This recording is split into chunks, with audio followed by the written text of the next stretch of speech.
نحمده ونصلي على رسول الكريم اما بعد اعوذ بالله من الشيطان الرجيم من حمزه ونفخه ونفثه بسم الله الرحمن الرحيم قال النبي صلى الله عليه وسلم طلب العلم فريضة على كل مسلم. عزیز طلبہ، اساتذہ کرام اور معلمات، اس سے پہلے جمعہ اور اس سے بھی پہلے جمعہ میں نے آپ لوگوں کے سامنے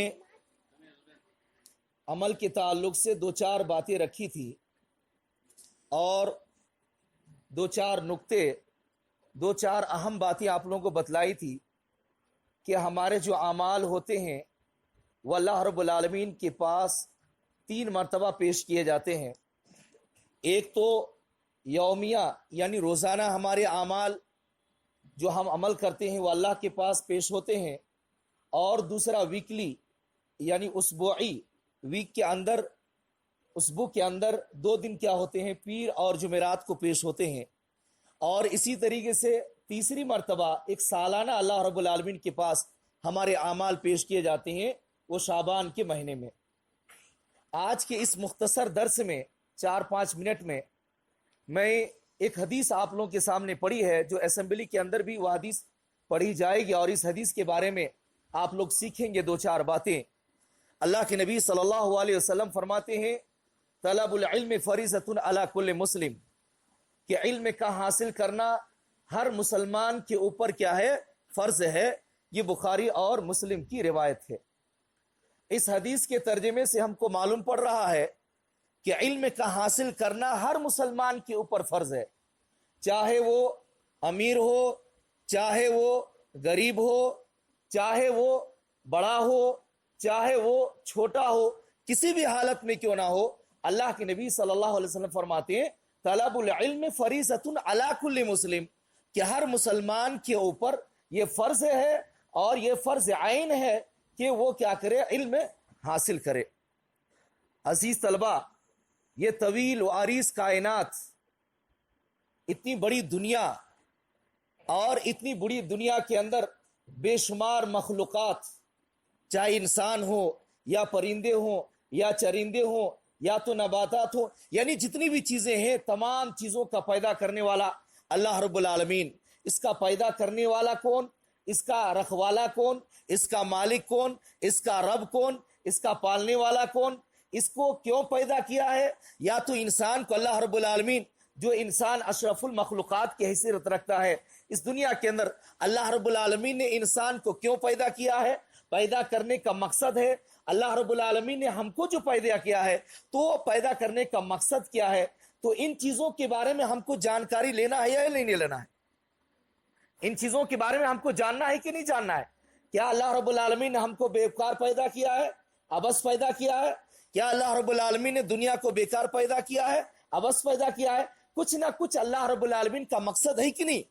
تو ان چیزوں کی معرفت حاصل کرنا، یا تو ان چیزوں کے بارے میں جاننا کیا ہے، یہی کیا ہے، علم ہے.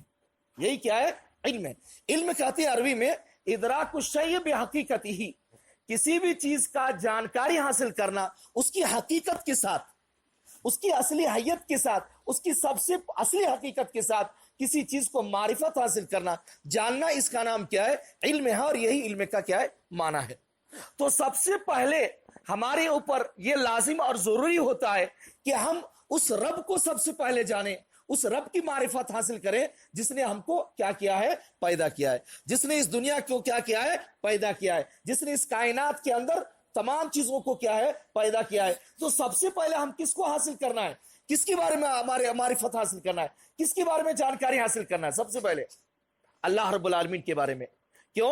اللہ رب العالمین کی ذات کیسی ہے، اللہ رب العالمین کی وحدانیت کیسی ہے، اللہ رب العالمین کی وحدانیت، اللہ رب العالمین کی ذات، اللہ رب العالمین کی معرفت. سب سے پہلے اللہ رب العالمین کے بارے میں ہم کو جاننا ہے کہ اللہ رب العالمین کی ذات کیسی ہے، اپنی صفات میں کیسا ہے، وہ اپنے علمیت میں کیسا ہے، وہ اپنی ذاتی طور پر کیسا ہے. ان چیزوں کے بارے میں کیا کرنا ہے، سب سے پہلے جاننا ہے اللہ رب العالمین کے بارے میں. کیوں؟ اس وجہ سے کہ جس آدمی نے اللہ رب العالمین کے بارے میں معرفت حاصل نہیں کی، اس نے اللہ کو چھوڑ کر کے غیر اللہ کو پکڑ لیا۔ اللہ رب العالمین کی ذات کے بارے میں، یا تو اللہ کی معرفت کے بارے میں، اللہ رب العالمین کے جبروت کے بارے میں، اللہ رب العالمین کی قہاریت کے بارے میں جس آدمی نے جانکاری حاصل نہیں کی، اس آدمی نے اللہ کے علاوہ دوسرے کا دامن پکڑ لیا۔ یہی وجہ ہے کہ ہم دنیا کے اندر دیکھتے ہیں کہ جو آدمی اللہ کی معرفت حاصل نہیں کرتا ہے، دین اسلام کی معرفت حاصل نہیں کرتا ہے، شریعت کی معرفت حاصل نہیں کرتا ہے، اللہ کے نبی کی معرفت حاصل نہیں کرتا ہے، انبیاء کرام کی معرفت حاصل نہیں کرتا ہے، وہ آدمی اللہ کو چھوڑ کر کے غیر اللہ کے در میں جاتا ہے، غیر اللہ کے پاس جاتا ہے۔ آج ہم دیکھتے ہیں بہت سارے لوگوں کو کہ اللہ کے سامنے نہ مانگتے ہوئے غیر اللہ کے سامنے مانگتے ہیں، اللہ کے سامنے نہ سجدہ کرتے ہوئے غیر اللہ کے سامنے جا کر کے سجدہ کرتے ہیں۔ جو چیز اللہ سے مانگنا تھا وہ اللہ کو چھوڑ کر کے وہ غیر کے سامنے کیا کرتے ہیں؟ مانگتے ہیں۔ ہم لوگ بھی ایسا ہی کرتے ہیں۔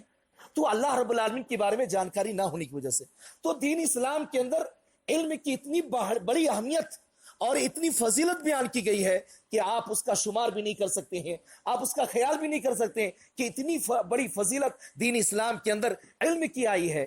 علم جو ہم لوگ حاصل کر رہے ہیں، جس کے لیے ہم تگ و دو کر رہے ہیں، اور ایک بچپن سے لے کر کے جوانی تک جس علم کو حاصل کرنے کے لیے ہم محنت اور مشقت کرتے ہیں، قد و کاوش کرتے ہیں، اس علم کی اللہ رب العالمین نے کتنی بڑی فضیلت بیان کی ہے۔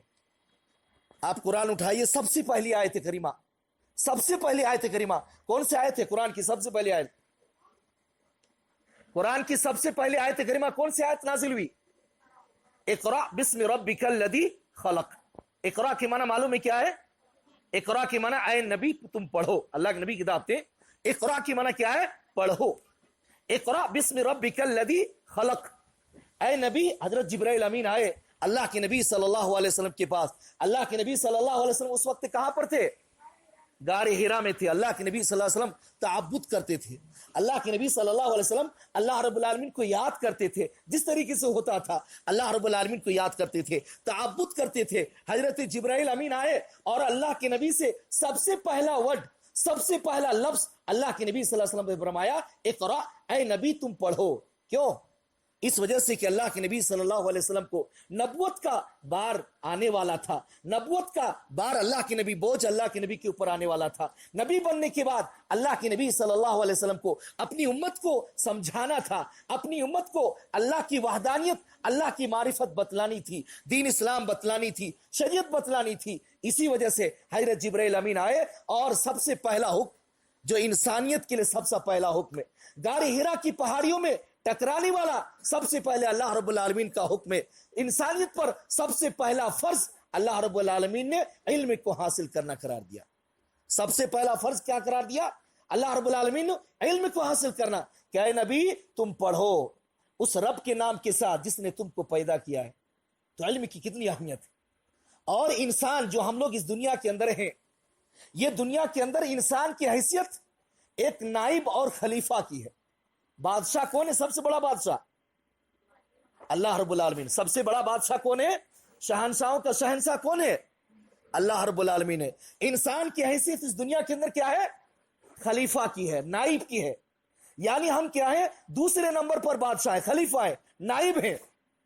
اور یہ چیز آپ لوگوں کو معلوم ہے کہ دنیا میں خلافت حاصل کرنے کے لیے، دنیا میں اللہ کا خلیفہ بننے کے لیے، اپنی حکومت منوانے کے لیے دنیا کے اندر کیا ہے؟ علم ضروری ہے۔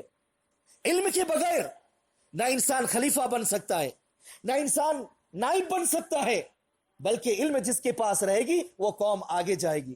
آپ ہم دیکھ سکتے ہیں کہ صحابہ کرام جب اللہ کے نبی صلی اللہ علیہ وسلم دین اسلام کو لے کر کے آئے، صحابہ کرام نے تگودی کی، اس کو حاصل کیے، اور صحابہ کرام پورے دنیا کے اندر ان کا درجہ بلند ہوتے گیا، پورے دنیا کے اندر حاکم بنے، اکثر جگہوں پر اسلامی حکومت ہونے لگی، اسلامی دبدبہ ہونے لگا، وہاں پر کیا ہے؟ علم کا بول بالا ہونے لگا۔ لیکن جیسے جیسے مسلمان علم سے دور ہٹتے گئے، مسلمان علم سے دور ہوتے گئے، ان کی حیثیت دنیا کے اندر کم ہوتے گئی، اور آج ہمارے سامنے ہے، ہم اپنی آنکھوں سے دیکھ سکتے ہیں کہ مسلمان کتنی بچھڑی ہوئی قوم بن گئی ہے۔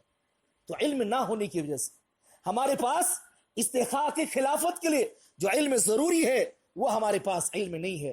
تو ہم کو علم حاصل کرنا ہے، اپنی قوم کو بچانے کے لیے، دین اسلام کو بلند کرنے کے لیے، اعلیٰ کلمات اللہ کے لیے، اپنی قوم کو اوپر لے جانے کے لیے ہم کو علم حاصل کرنا ہے۔ علم کے بغیر خلافت ہم کو نہیں مل سکتی ہے، نائب ہم نہیں بن سکتے۔ یہی وجہ کہ دین اسلام نے علم کی، طالب علم کی، صاحب علم کی، علماء کرام کی بڑی فضیلتیں بیان کی گئی۔ تو انشاءاللہ عزیز علم کے تعلق سے اور 2-4 ہفتوں کے اندر 2-4 باتیں بتلائی جائیں گی۔ تو اللہ رب العالمین ہم تمام مسلمانوں کو علم حاصل کرنے کی توفیق عطا فرمائے، اللہ اور اس کے رسول کے مطابق چلنے کی توفیق عطا فرمائے، کہنے اور سننے سے زیادہ عمل کرنے کی توفیق عطا فرمائے۔ وآخر دعوانا